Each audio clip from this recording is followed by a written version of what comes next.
gestores e gestoras de impacto, sejam todos muito bem-vindos ao nosso primeiro episódio do podcast Gestor de Impacto, onde eu, Léo Navarro, CEO do Ideia Brasil, juntamente com o Bruno, vamos trazer muito conteúdo de gestão para vocês, convidados para poderem falar sobre estratégias para terem melhores resultados nas empresas. Enfim, vamos inaugurar essa nova forma de comunicar com vocês, né? Já estamos aí nas nossas redes sociais, Instagram, Facebook, TikTok, YouTube, e agora estamos inaugurando esse novo canal, na verdade, de comunicação para levar mais conteúdo ainda de gestão para vocês com uma finalidade, para que vocês possam melhorar a gestão de suas empresas e, como consequência, terem uma empresa altamente lucrativa e você usufruir isso com qualidade de vida.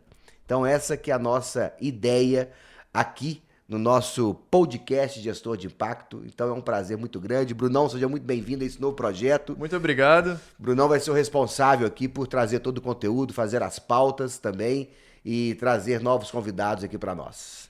E aí, Brunão, como é que vai ser o episódio de hoje?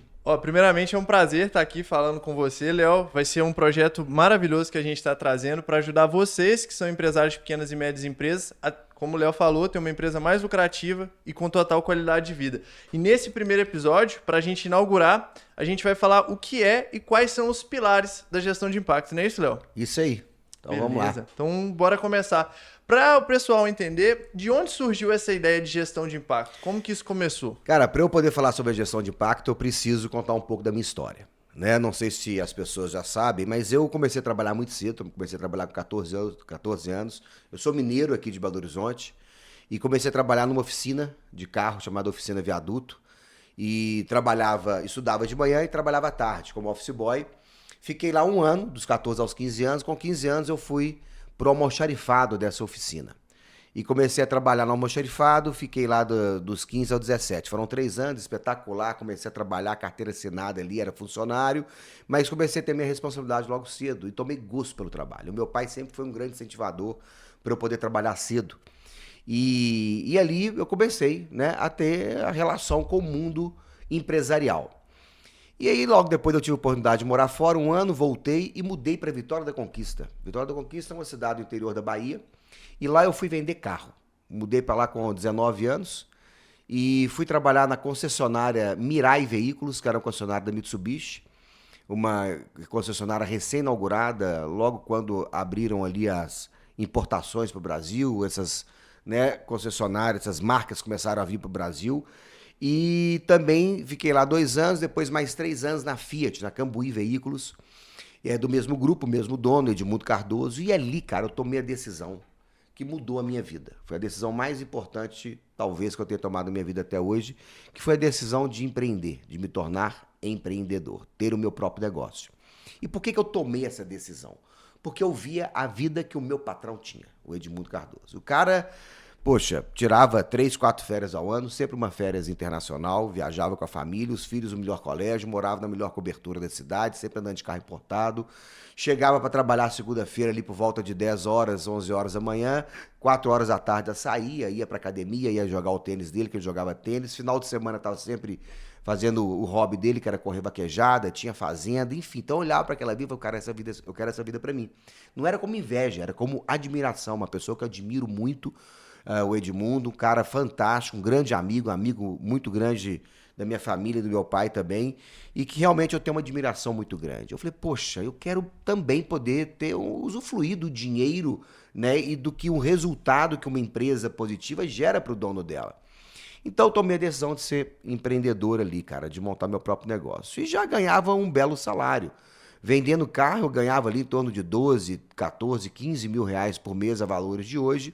Então eu comecei a juntar uma grana, comecei a fazer uma certa economia para poder abrir o meu próprio negócio em determinado momento.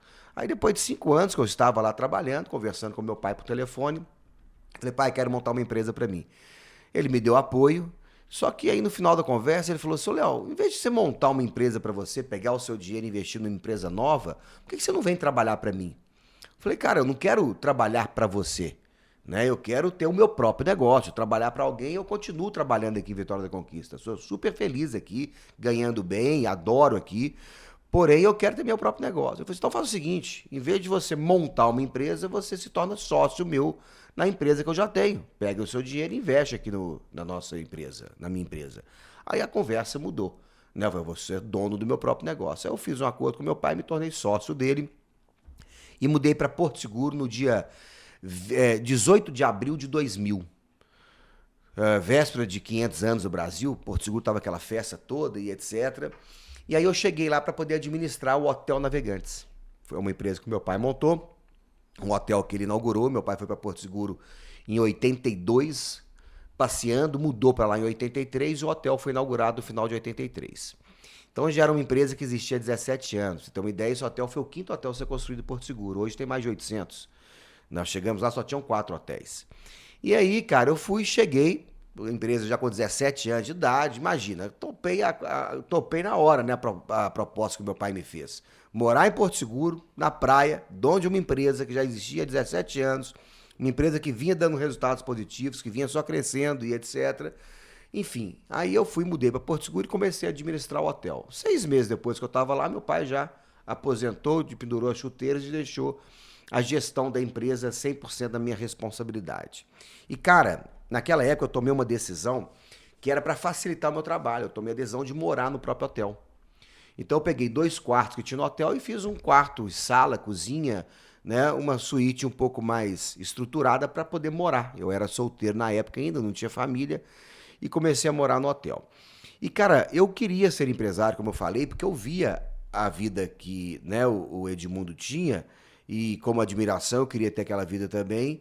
E eu falei, poxa, qual que é a vida, né? Ganhar mais dinheiro, trabalhar menos, ter mais liberdade de horário, né? Poder passar mais tempo fazendo meu hobby, meus esportes, com família e etc. E poder viajar, né? Então era isso que eu via como empresário. Eu, como funcionário, não conseguiria aquilo nunca. Por quê?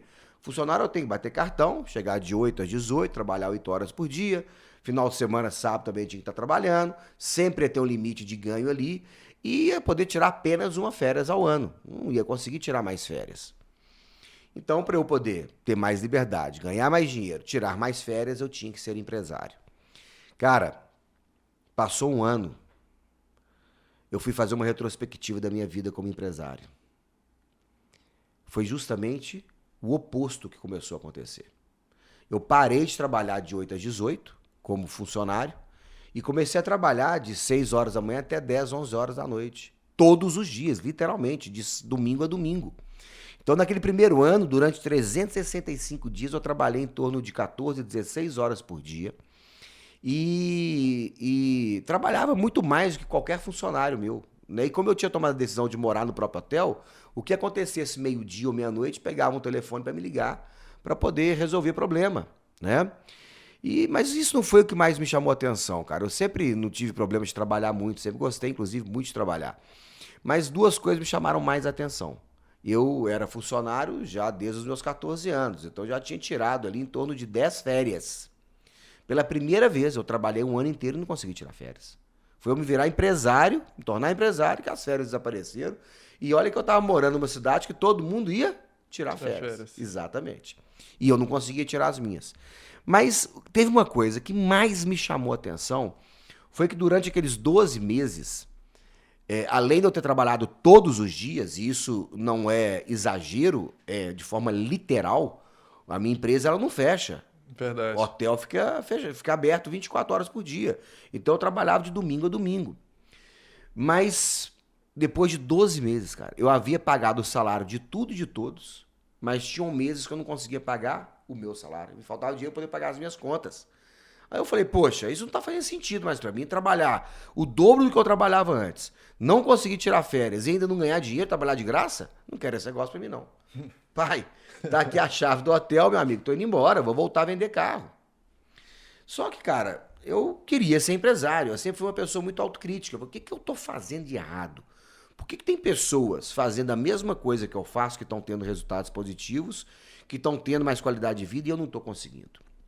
Então, ali eu comecei a estudar, procurar saber onde eu estava errando. E aí passou mais um ano, já estava no segundo ano em Porto Seguro, era julho de 2002. Eu estava na Associação Comercial de Porto Seguro, eu era diretor da Associação Comercial, a gente tinha montado uma diretoria dos jovens empreendedores de Porto Seguro, chamava Dire Jovem, a pedido da Eliana Jorge, que era presidente lá. E aí a gente estava lá numa mesa de diretoria, numa reunião, e tinha um folder em cima da mesa convidando os diretores a irem a uma palestra de empreendedorismo, de gestão, que ia ter em Porto Seguro. Aí eu cheguei lá, olhei o folder e tal, e estava lá, aumente as suas vendas, recupere o seu lucro, tenha uma equipe que vista a camisa da sua empresa, e tinha uma frase que me fez ir à palestra. Recupere o prazer de trabalhar para si mesmo. Essa frase estava nesse folder. Aí eu falei, poxa, se esse palestrante falar o que eu tenho que fazer para aumentar o meu lucro, ter uma qualidade de vida melhor e recuperar o prazer de trabalhar para mim mesmo, eu vou lá ver o que ele tem para me falar. Com certeza, vale muito a pena, né? Vale muito a pena. E eu fui na palestra. Quando eu cheguei na palestra, cara, eu conheci o Elton Pettler, que era o palestrante e o fundador e presidente do IDEA Brasil, que é o Instituto de Desenvolvimento Empresarial, empresa na qual hoje eu sou CEO, sou sócio do Elton, e a gente está com esse projeto aqui, inclusive, através desse podcast. Aí eu cheguei lá, o Elton começou a falar sobre gestão. Cara, aquilo começou a ficar tão claro para mim. Ele começou a falar dos erros que os empresários cometiam. E ele fez uma pergunta para a plateia. E chegou para mim e perguntou isso. A pergunta era, quem te ensinou a ser empresário? Aí eu falei, poxa, quem me ensinou a ser empresário? Eu falei, ninguém.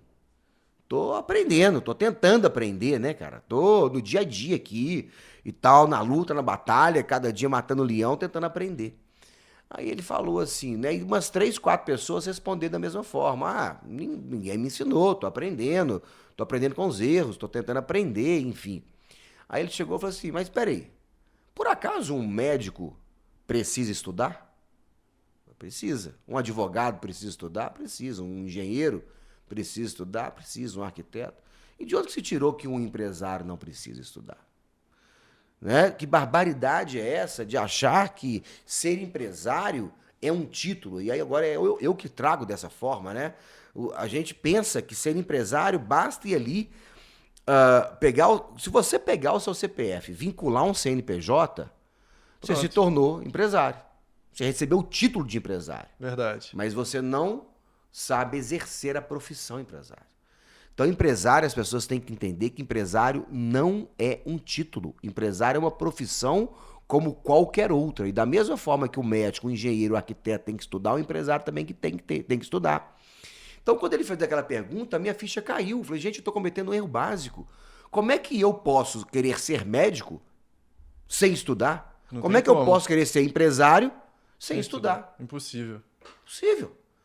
Né? Você pode até aprender na prática. Mas fica muito caro se for ver, porque você vai errar demais, vai fazer muita coisa errada. Vai ficar caro, você vai cometer muitos erros e as chances de não dar certo é gigante. Gigante. Metade das empresas morrem no seu terceiro ano de vida, velho. Né? Essa é a realidade do país. Então, se a pessoa está mais preparada para, né, montar uma empresa, as chances dessa empresa quebrar e o empresário ter sucesso são muito maiores. Bom, enfim. Então, ali, para mim, ficou claro o erro que eu estava cometendo. E, no final, ele foi, além disso, apresentou uma forma de eu aprender a ser empresário, que foi o CDE, que é o Curso de Desenvolvimento Empresarial, que é uma capacitação completa em gestão, que foi desenvolvida pelo Elton, que a gente leva para o Brasil inteiro. Hoje já são 50 mil empresários aí, né, que implantam esse método nosso de gestão, que eles aprendem através do CDE. E eu também aprendi. E ali eu entendi o que era ser empresário. Eu aprendi a fazer gestão e isso impactou positivamente a minha empresa. Eu estava, como empresa, estava dando prejuízo. Eu tinha uma empresa que eu era um empresidiário verdadeiro. Eu não era um gestor de impacto, eu era um empresidiário. Quem que é o empresidiário? Aquele cara que não tem tempo para nada, que não consegue cuidar da sua saúde, fazer um hobby, está sempre apertado, está sempre trabalhando, não consegue tirar férias. Né? Daí surgiu também a nomenclatura que a gente fala muito do, né, esse termo, né, empresidiário e o gestor de impacto. Então eu deixei de ser um empresidiário e passei a ser o que eu chamo hoje de gestor de impacto, que é aquela pessoa que consegue gerenciar a sua empresa, fazer uma gestão que impacta positivamente os resultados da empresa, a todos que estão ao seu redor, que fazem parte daquele negócio, e também a vida dessas pessoas, não só do empresário, mas de todas as pessoas que estão envolvidas nesse processo. Por isso que a gente chama de gestão de impacto, que é aquela gestão profissional, simples, tá? Quando a gente fala profissional, não é uma gestão complicada, é uma gestão muito simples, numa linguagem simples e um método prático de ensino e de aplicação, né? Você aplica realmente de maneira muito prática o nosso método, que vai gerar impacto positivo.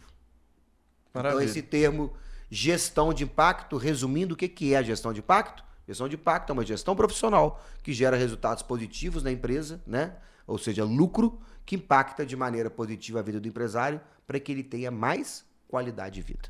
Perfeito. A gestão de impacto, então, pelo que você falou aí, é tudo que o empresário precisa, né?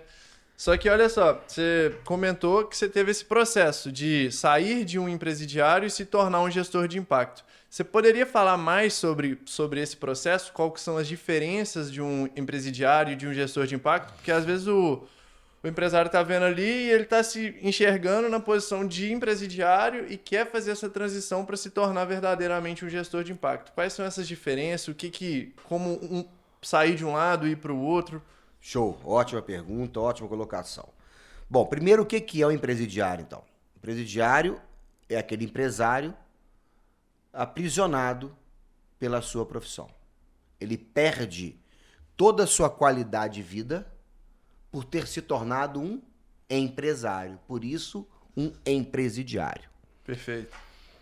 E quais são as características de um empresidiário? Como é que você descobre, né? Quem está escutando a gente aí, assistindo a gente nos nossos canais aí, como é que a pessoa pode saber se ela é um empresidiário ou não? Primeiro, trabalha 14, 16, 18 horas por dia, em média. Aquela pessoa que não consegue tirar férias. Aquela pessoa que não tem tempo que gostaria para ficar com a família, com os amigos. Final de semana está trabalhando, feriado está trabalhando, né? Não tem tempo para cuidar da sua saúde, fazer um esporte. Não tem tempo de fazer um hobby, praticar um hobby, que é essencial para a gente ter, né? Espairecer a cabeça e ter uma válvula aí para poder não ficar só focado 100% do trabalho. É aquela pessoa que está sempre com a corda no pescoço, tem dificuldade para poder pagar as contas, sempre antecipando cartão, trocando cheque, pegando dinheiro emprestado em banco. É aquela pessoa que não consegue acumular patrimônio, entrando e saindo, o patrimônio só vem diminuindo ou estagnado, né? Não aumenta o patrimônio. E muitas vezes até deixou de sonhar, Bruno. Né? Complicado. Todo empresário, cara, toda pessoa que montou empresa com um objetivo, que era ganhar dinheiro para realizar sonhos. Comprar uma casa nova, botar o filho na melhor escola, poder tirar férias, poder viajar, conhecer outros lugares, né? Acumular patrimônio, atingir a tão sonhada liberdade financeira. Verdade. Né? Mas esses são sonhos que os empresários têm. Mas acaba que a empresa, para o empresidiário, deixa de ser um sonho e passa a ser um pesadelo. A empresa passa a ser um fardo que ele carrega nas costas e que muitos empresários estão até em depressão por causa da vida do empresidiário. Entra em depressão, cara. Um problema de saúde mesmo, né? Por causa disso. Com certeza. Isso aí faz muito sentido, porque a pessoa que começa alguma coisa, no caso, a pessoa começa empreendendo, ela coloca a energia naquilo e o tempo vai passando, ela sente que ela tá andando em círculos, parece. Isso aí, e isso que gera nela é porque ela não conhece a gestão, porque ela não entendeu como a gestão pode impactar na vida dela? Cara, com certeza absoluta. A gente tem inúmeros casos de alunos que participaram dos nossos treinamentos, das nossas imersões, treinamentos online, mentorias, que estavam na situação, né, de empresidiário e que me mandam mensagem. A gente, quando fala de empresidiário, gestor de impacto, não é só uma questão financeira. Perfeito. Tem a questão financeira. Uma empresa, você só vai conseguir a sua liberdade se a sua empresa for lucrativa. Como é que você vai conseguir viajar devendo para agiota? Como é que você vai conseguir viajar se você não tem crédito do banco? Está devendo conta, tem conta, então você não... Enfim. Porém, não é só pelo dinheiro. Tem pessoas que me mandam mensagem, Léo, pela primeira vez, eu estou saindo de férias depois de 10 anos com a minha família, cara. Muito obrigado. Isso vem através de quê? Através da gestão. Ele aprendeu a estruturar a sua empresa, aprendeu a levantar as informações, a formar seu preço de venda de maneira correta, a se posicionar no mercado, a contratar, selecionar, treinar pessoas, a fazer a gestão do seu estoque, né? Não ter um estoque onde há desperdício de dinheiro, aprendeu a fazer a gestão financeira, o seu fluxo de caixa, movimento de caixa, sua necessidade de capital de giro, aprendeu a fazer o marketing, né, divulgar o seu negócio bem feito, como é que ele comunica com o cliente, e aprendeu também a fazer um planejamento bem feito, né? Que são aí os 6 pilares que a gente geralmente trata na gestão. Então, a pessoa que está na posição de empresidiário, né, respondendo a sua pergunta, é aquela pessoa que ainda não entendeu que o caminho para você se tornar um gestor de impacto, tendo resultados positivos na sua empresa com qualidade de vida, é a gestão. É o conhecimento para gerenciar uma empresa. Se você não tem esse conhecimento, acha que é só vender ou prestar o serviço no qual você sabe prestar, e isso é o suficiente, está muito enganado. Perfeito. E você já começou a falar um pouco sobre os pilares da gestão de impacto, mas antes de entrar nisso, às vezes para a pessoa que está assistindo, qual é os benefícios que a pessoa vai ter a partir do momento que ela trazer como prioridade se tornar um gestor de impacto? Porque às vezes a pessoa pensa assim, eu sempre fiz a gestão da minha empresa desse jeito e as coisas deu certo. Estou aqui, estou fazendo, e ela não consegue enxergar claramente o benefício verdadeiro dela se tornar um gestor de impacto. Você consegue falar um pouquinho disso? Cara, eu posso resumir em uma palavra Com ou certeza. posso detalhar tudo isso? Fica à vontade. Em uma palavra, sabe qual que é o benefício? Qual? A pessoa vai ser uma pessoa mais feliz. Perfeito. O resumo todo é felicidade na vida dessa pessoa. Por que felicidade? Primeiro, a gestão vai trazer para ele métodos para tornar a sua empresa mais lucrativa. Primeiro ponto que a gente aborda na nossa gestão é como fazer a sua empresa aumentar o lucro. Isso é o primeiro ponto. Não adianta querer ter qualidade de vida, uma empresa dando prejuízo. O segundo ponto que a gente aborda é estruturar essa empresa lucrativa de forma que o empresário agora consiga usufruir desse resultado positivo, desse lucro, com qualidade de vida. Então ele precisa ter processo dentro da empresa dele, ele precisa ter equipe bem treinada, precisa ter uma equipe engajada, autossuficiente.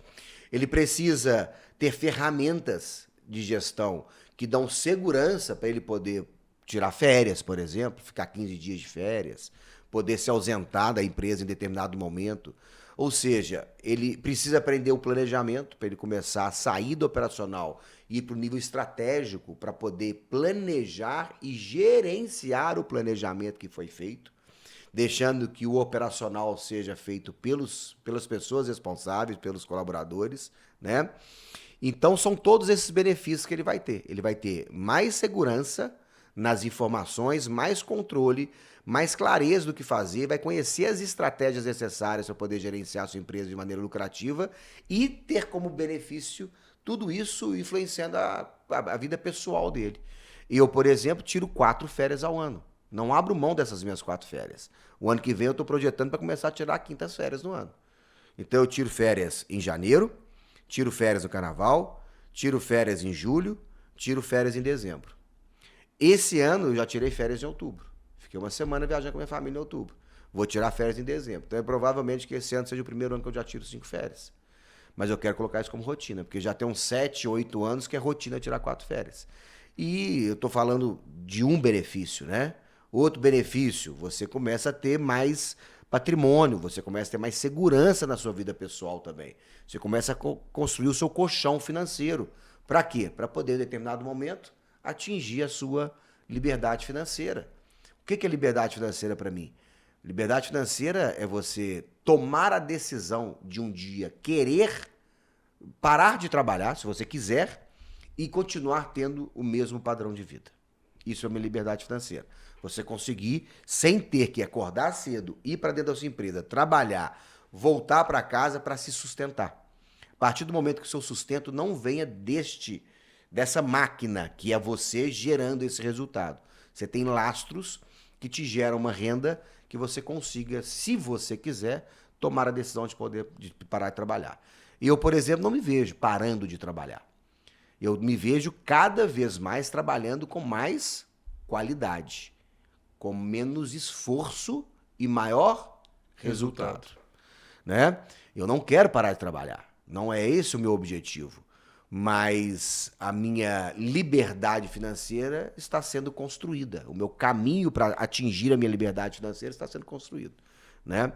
Então, esses são os benefícios, cara. É só, assim, eu até hoje não consegui ver nenhum malefício em a pessoa tomar a decisão de tornar um verdadeiro gestor de impacto.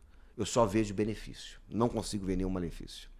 Pelo tudo que você está falando aí, realmente fica difícil ter um malefício, porque a pessoa vai ter mais controle, ela vai ter liberdade, ela vai ter mais resultado, vai viver uma vida mais leve, assim, digamos, né?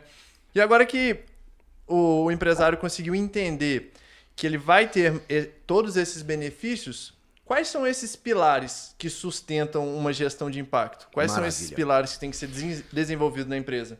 Cara, o nosso método de gestão, né, que foi desenvolvido pelo Elton, que a gente, através do IDEA Brasil, que é o Instituto de Desenvolvimento Empresarial, levamos para pessoas, para os empresários, foi construído em cima de 6 pilares, que a gente chama de gestão de impacto, 6 pilares da gestão de impacto.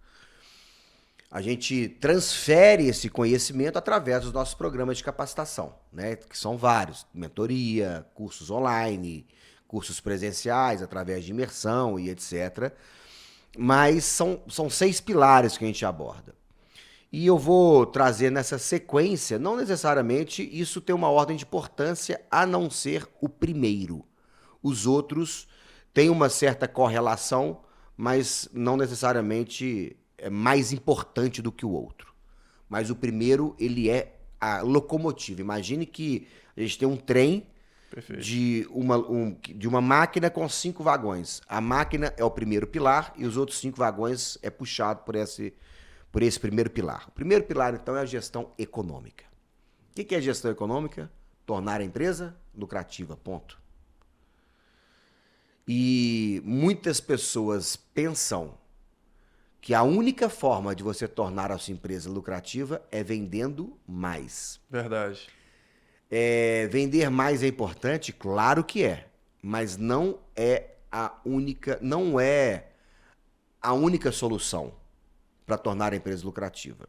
Pelo contrário, eu vejo muita empresa triplicando o seu faturamento e quebrando. Que loucura, né? O cara faturava, Bruno, 50 mil a 100 mil reais. Vamos botar 100 mil reais, vai ficar redondo. Beleza. O cara faturava 100 mil reais por mês. Tinha o carrinho dele, conseguia pagar as contas em dia, estava tudo redondinho, ele, mais 3 funcionários ali, 4 funcionários, fazendo o que tinha que fazer e levava a vida boa. Aí esse cara começa a faturar 200 mil, começa a faturar 300 mil e quebra, literalmente. Ou seja, isso aí, até quem está nos escutando, ou já pode ter passado por isso, ou conhece alguém que passou por isso, ou está passando por isso hoje. Tem muita gente que fala comigo, Léo, parece que quanto mais eu vendo, menos dinheiro eu vejo. Menos dinheiro sobra.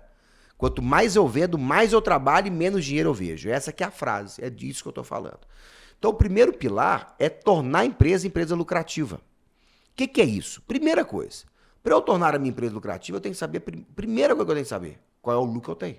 Verdade. Como é que eu vou melhorar alguma coisa que eu nem sei o que é? E, cara, sabia que 96% dos empresários de pequenas e médias empresas não sabem apurar o seu lucro real mensal? É um número até assustador, né? Se for olhar, porque a pessoa monta a empresa para ganhar dinheiro e no final das contas ela não sabe qual lucro ela está tendo. Isso realmente é assustador. O empresário ele comete um erro, que isso pode ser até assunto para um outro episódio, só para a gente poder falar sobre isso aqui do podcast, que ele apura lucro pelo caixa, e não é pelo caixa que se apura lucro. Então eu preciso primeiro saber qual é o lucro da minha empresa, para depois levantar toda a estrutura econômica, levantar os custos do meu negócio, o meu faturamento e etc., para eu saber qual que é a melhor estratégia para tornar essa empresa lucrativa. Tem empresas que a gente entra, alunos que fazem o curso, que o melhor caminho é reduzir custo.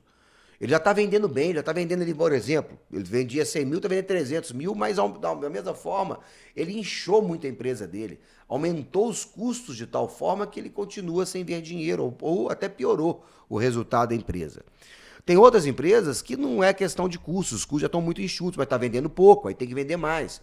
Tem outras empresas que o problema é estrutural. Aquela estrutura que ela tem hoje já chegou no limite de faturamento e de resultado. Para ela poder aumentar o faturamento ou o resultado dela, o lucro dela, ela tem que sair dali, ir para um novo local, ampliar a sua estrutura. Tem empresas que estão com problemas de processo, tem empresas que estão com problemas de gestão de pessoas. Então a gente consegue ter, nesse primeiro momento, que é entender o lucro da empresa, saber qual é a situação real da empresa, qual é o lucro que ela tem e qual o motivo do qual ela está tendo aquele lucro, para a gente poder depois sair dali com o planejamento e fazer com que, de maneira mais acertada para aquela empresa, ele consiga melhorar os seus resultados.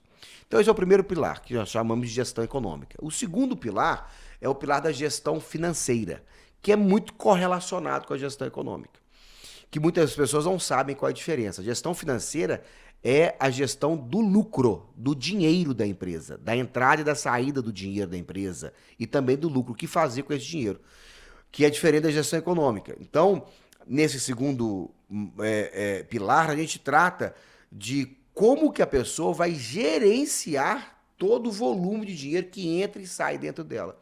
Isso envolve necessidade de capital de giro, envolve o capital de giro próprio que a empresa tem, envolve contas a pagar e receber, envolve o fluxo de caixa bem feito, projetado, envolve a gestão, inclusive, de recebimento, de pagamento, balanço da empresa para poder você saber onde está alocado o dinheiro. Enfim, então eu consigo trazer segurança para a gestão financeira e gerenciar melhor esse dinheiro.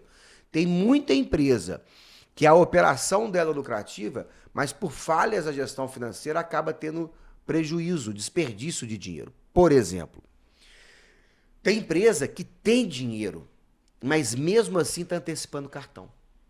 Tem muita empresa que está antecipando cartão de maneira automática que talvez não precisaria. Tem empresa que usa o cheque especial em determinado dia do mês, 3, 4 dias, 5 dias, uma semana no mês ali, de maneira desnecessária. Porque ela simplesmente tem um descompasso financeiro. Ou seja, ela não tinha o dinheiro no dia e na hora que ela precisava, mas uma semana depois estava sobrando dinheiro. Então, se ela faz uma gestão financeira bem feita, ela consegue enxergar com antecedência quanto ela vai precisar de dinheiro e quando ela vai precisar desse dinheiro. Então, com antecedência, ela consegue se antecipar ao fato, se por acaso for faltar dinheiro, e de maneira inteligente, suprir essa necessidade sem aumentar os custos financeiros do seu negócio, pegando dinheiro emprestado em banca, antecipando cartão, trocando cheque, usando cheque especial. Então, isso que é a gestão financeira. E aí, o terceiro pilar, não necessariamente nessa ordem de importância, mas é a gestão de pessoas.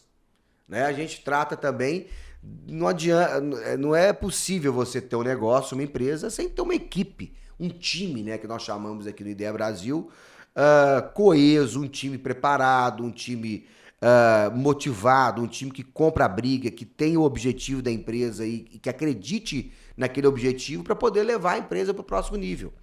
Se você não tem essa equipe, você não pode ser um exército de um homem só, né? Verdade. Então você sozinho não consegue chegar lá. Talvez sozinho você consiga chegar até determinado momento ali. Mas para você realmente crescer, expandir o seu negócio, vai precisar de uma equipe. E hoje, cara, é um dos pilares que os empresários mais têm dificuldade, que é selecionar pessoas boas, contratar, treinar, gerenciar e reter talentos. Então, por isso que a gente trata sobre esse assunto, é um terceiro pilar. O quarto pilar que a gente trata é a gestão do estoque. Também é um pilar separado que a gente trata, que ele é muito importante para quem trabalha no atacado ou no varejo, né, ou indústria. Prestadores de serviço também. Tem muito prestador de serviço que tem estoque daqueles produtos que ele usa na sua prestação de serviço. Então a gente trata, porque, cara, o que eu já vi de empresa que está tendo prejuízo por causa da gestão do estoque é impressionante. E aí o empresário, por quê? Por que que isso acontece? Primeiro porque o estoque geralmente é muito mais elevado do que deveria ser. Então o empresário tem uma conta de R$ 500 em cima da mesa para poder pagar, mas não tem dinheiro. E aí ele olha para o estoque dele está com R$ 200 mil parado lá. E aí ele está pegando dinheiro emprestado para poder pagar uma conta de 500, sendo que o dia está parado no estoque. Isso é um motivo. E outro motivo é por causa de perda, né, cara? Poxa, imagina estoque. Todo funcionário tem, geralmente, demanda, necessita do produto que é vendido na empresa. Uma loja de material de construção. O funcionário não precisa de material de construção? Precisa. Na vida pessoal dele? Restaurante. Tudo, cara. Roupa. Aí você tem roubo, você tem some, data de validade vence, quebra. Putz, é um tanto de coisa que acontece no estoque. Ainda mais se for muito grande, igual você falou, que aí vai ter mais trabalho ainda, mais chance para fazer, para estragar, para perder. Com certeza. Quanto maior o estoque, maior a sua complexidade da gestão, né? Na verdade, se torna mais trabalhoso. A dificuldade é a mesma, mas o trabalho é maior, né? E aí, cara, o empresário não enxerga uma coisa. Estoque não é, nunca foi e nunca será produto. Estoque é dinheiro na prateleira, enrolado no elástico na prateleira, muitas vezes mofando, perdendo a cor ali. Então, o dia que o empresário tomar consciência que estoque é dinheiro, aí ele vai dar a importância necessária para estoque. Por que eu estou falando sobre importância? Falando aqui para todo mundo que está ouvindo a gente. Eu não tenho dúvida que todo mundo aqui olha, se não diariamente, dia sim ou dia não, o saldo da sua conta. Olha lá o extrato.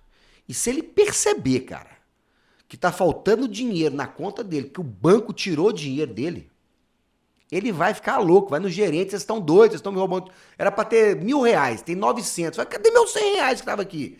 Cadê? Como é que o banco tirou esses R$ 100 aqui? Vai até meter um processo do banco. R$ 100.000.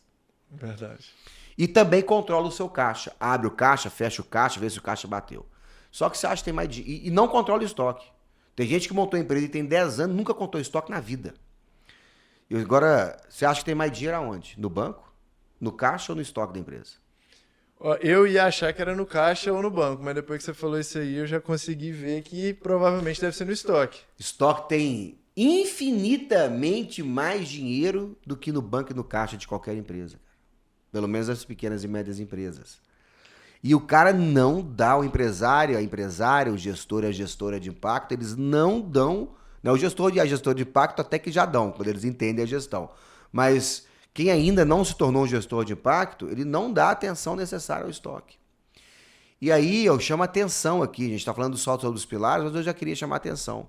Toda vez que agora você entrar no seu estoque, entre no seu estoque e olhe para o seu estoque como se ele fosse dinheiro. E aí quando você está andando na rua e se você vê um dinheiro no chão, o que você faz? No chão. Você vai pegar e vai guardar, se você não achar o dono. E aí você entra no seu estoque, tá cheio de produto jogado no chão. Isso não é produto, isso é dinheiro jogado no chão. Então você está jogando o seu dinheiro no chão, deixando no chão o seu dinheiro. Então tome cuidado com isso. Bom, o quinto pilar é marketing e vendas, né? É extremamente importante também, não estou falando sobre ordem de importância, eu estou trazendo mais um pilar, que é a pessoa entender o que é marketing e como aumentar as suas vendas através de uma relação positiva com o mercado. Marketing não é propaganda, marketing não é divulgação apenas, marketing é um conceito muito mais amplo e muito mais poderoso. Marketing é identificar, entender para atender às necessidades do cliente. Então eu identifico a necessidade, entendo essa necessidade para depois atender. Atender é o momento mais fácil. É a última etapa do marketing. E aí envolve várias ferramentas, né, que a gente aborda. Envolve os 4 P's, produto, preço, prazo, promoção, análise, adaptação, que são os 4 A's, enfim. E todas as ferramentas que hoje tem disponível, né, de marketing também. A gente aborda a questão do marketing digital também, plugar o marketing no comercial. Né? Não adianta você fazer propaganda e o cliente chegar na sua empresa, seja pelas vias online ou presencial, ou não online, né? Presencial, física, e a equipe de venda não está preparada para atender. Então, é o quinto pilar que a gente aborda, que é toda essa parte da gestão do marketing. E o sexto pilar é pegar tudo isso, essa empresa que já tem uma gestão econômica bem feita, uma gestão financeira, com pessoas e processos, um estoque bem gerenciado e um marketing bem feito, e projetar essa empresa para o futuro, que é a parte de planejamento estratégico que a gente traz. O que fazer para poder planejar essa empresa para o futuro de maneira consistente, que eu tenha uma empresa altamente lucrativa, perene, que blindada por qualquer situação econômica, né, que aconteça no país, fora do país e etc., para que eu possa ter segurança. Então, resumindo esses 6 pilares: gestão econômica, gestão financeira, gestão de pessoas e processos, estoque, marketing, vendas e planejamento estratégico. Esses são 6 pilares do gestor e da gestora de impacto, né? Da gestão de impacto. Maravilha, Léo. Agora o empresário que ouviu isso aí, ele deve estar doido já para sair aplicando, deve estar meio pensando assim, por onde que ele começa, o que que ele faz para realmente trazer essa gestão de impacto para dentro do negócio dele. Se tivesse um primeiro passo, assim, ó, para a pessoa sair desse podcast aqui e ela já conseguir começar a desenvolver a gestão de impacto dentro da empresa dela, qual seria esse primeiro passo assim que o empresário poderia dar? Cara, primeira coisa que ele tem que fazer é calçar a sandália da humildade, entender que empresário precisa de conhecimento e de estudo como qualquer outra profissão, qualquer outro profissional. Então vá buscar conhecimento em gestão. Vai fazer um curso e eu sugiro sempre que vocês, quando forem buscar um treinamento para vocês fazerem, que vocês busquem treinamento prático e que você tenha provas que aquele treinamento gerou resultado positivo na vida das pessoas que participaram dele, tá? Então procure sempre esse tipo de prova. Se você tem uma pessoa falando, eu fui lá, fiz, e isso realmente aumentou o resultado da minha empresa, eu tenho mais qualidade de vida hoje, pode fazer. Isso é a primeira coisa. O segundo, cara, de maneira já prática na gestão, eu vou falar aqui algumas coisas que eu faria. Vamos supor que eu estivesse começando um negócio. Quais são as dicas para quem estivesse começando um negócio hoje? Primeiro, anote absolutamente toda a movimentação financeira da sua empresa. Você tem que registrar tudo que entra e tudo que sai. E para você fazer isso, você vai ter que separar o dinheiro da pessoa física da jurídica. Se você está misturado e você não anota isso separado, você nunca vai saber o resultado da sua empresa. Segundo, comece sempre anotando, fazendo o registro, o cadastro dos seus clientes. Tá? Não perca a oportunidade de cadastrar o cliente, de ter os dados dele, para que você possa implantar estratégias comerciais futuras. Outra coisa que eu nunca deixaria de fazer nesse primeiro momento, isso não é só no primeiro momento, é conversar com o cliente. Converse com ele. Entrou um cliente na sua empresa, foi atendido, está lá pagando ou não comprou, aborde ele. E aí, como é que foi o atendimento? O que você achou da empresa? Você encontrou o que você queria? Né? Você foi bem atendido? Quem te atendeu? Você está saindo satisfeito? Tem alguma coisa que a gente possa fazer para melhorar? E se ele falar que está tudo lindo, maravilhoso, implore a ele um feedback de melhoria. Cara, por favor, me fale uma coisa para eu poder melhorar aqui. Isso é evolução contínua. Não tem marketing mais poderoso, na minha opinião. Não existe nada mais poderoso do que você conversar com o seu cliente. Agora, tem que conversar, entender a demanda, o feedback que ele está te dando, e ir lá ajustar para que aquilo realmente melhore. Não adianta só fazer o movimento de ir lá conversar com ele, guardar aquilo para você e não colocar em prática, né? Então, anote toda a movimentação financeira, faça o cadastro dos seus clientes, converse com os seus clientes, né? Outra coisa, eu visitaria todos os meus concorrentes. Procuraria saber o que meus concorrentes estão fazendo. Iria como cliente oculto nessas empresas. Ia entrar, ia consumir o produto, ia consumir o serviço, para eu poder ver quais são as coisas bacanas que eles estão fazendo e quais são as coisas ruins que eles estão fazendo. Para que eu evite fazer o ruim e melhore ainda mais o que eles estão fazendo de bacana. Se você faz isso, tem uma relação com o seu cliente, entende a necessidade dele conversando com ele, e entende bem o que o seu mercado está fazendo e como que você pode se diferenciar fazendo aquilo que o seu concorrente já faz de bom, você melhorar ainda mais, cara, não tem segredo.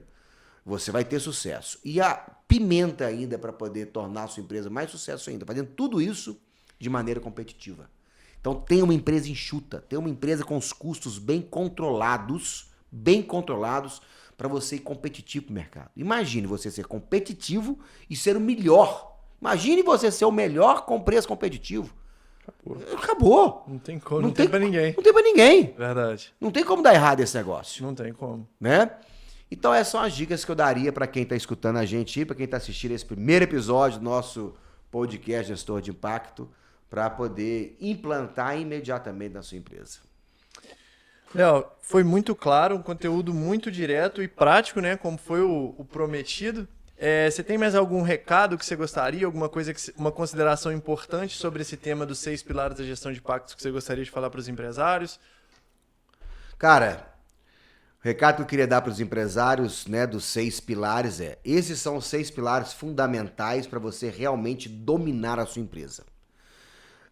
Faça uma revisão nesses 6 pilares, volte aí o áudio, volte o vídeo aí, se você estiver assistindo pelo YouTube, se você tiver algum canal de podcast, volte ao áudio aí e faça uma lista, né? Se você está realmente, anote o que você está deixando de fazer desses 6 pilares e busque. Se você está com problema no seu estoque, é o ponto mais crítico, vai lá e resolva o seu estoque. Se você está com problema na gestão econômica, que é apurar o seu lucro, se você não sabe qual que é, procure saber o lucro do seu negócio. Se o seu negócio é financeiro, está com dificuldade de poder pagar as contas, se é na gestão de pessoas, enfim, faça esse raio-x, tenta fazer um diagnóstico, né? Mais ou menos o seguinte, cara, você está com uma dor no joelho, né? Aí o que você faz? Para poder acabar a dor? Vai no médico. Especialista em joelho. Aí a primeira coisa que vai te pedir é o quê? Vai te pedir um exame para ver exatamente o que você tem? Vai te pedir exame. Para que vai te pedir o exame? Para fazer um diagnóstico. O que é o diagnóstico? É saber exatamente como é que está a situação para te possibilitar, te sugerir o melhor tratamento. Então faça o diagnóstico da sua empresa para você saber qual é o tratamento que você tem que dar para ela.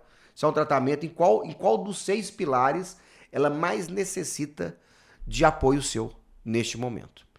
Então esse é o recado que eu gostaria de dar. E tem um segundo recado. Esse é o primeiro episódio. Cara, valeu. Show de Foi bola. Um prazer. Tamo junto. Imenso. Espetacular, achei Muito o primeiro bom. episódio. Muito bom. Fluiu, né? Fluiu. Foi um novo projeto, assim. E acho que pro primeiro começamos com o pé direito, né? Vamos fazer vários aí. E quanto mais a gente fazer, melhorando. Sempre com o objetivo de ajudar vocês que estão aí empreendendo e quer ter uma empresa mais lucrativa com mais qualidade de vida, não é isso? Isso aí. Então, o segundo recado esse é só o início. Muito conteúdo de gestão a gente vai trazer. Vamos esmiuçar aqui dentro do podcast Gestor de Impacto todos esses 6 pilares, né? E também, não só na nossa visão, trazer convidados também, né? Pessoas especialistas em cada uma dessas áreas para trazerem também o seu ponto de vista, a sua gestão, a sua expertise para contribuir com o processo de vocês aqui que nos segue. E, turma, estou muito feliz. Obrigado mais uma vez aí pela audiência. Brunão, valeu também. Espetacular. Diegão, o que você achou aí, velho? Excelente. Muito bom. Deu certo? Saiu do papel? Então bora, velho. Vamos lá. Até o próximo episódio. Valeu. Valeu, turma. Obrigado.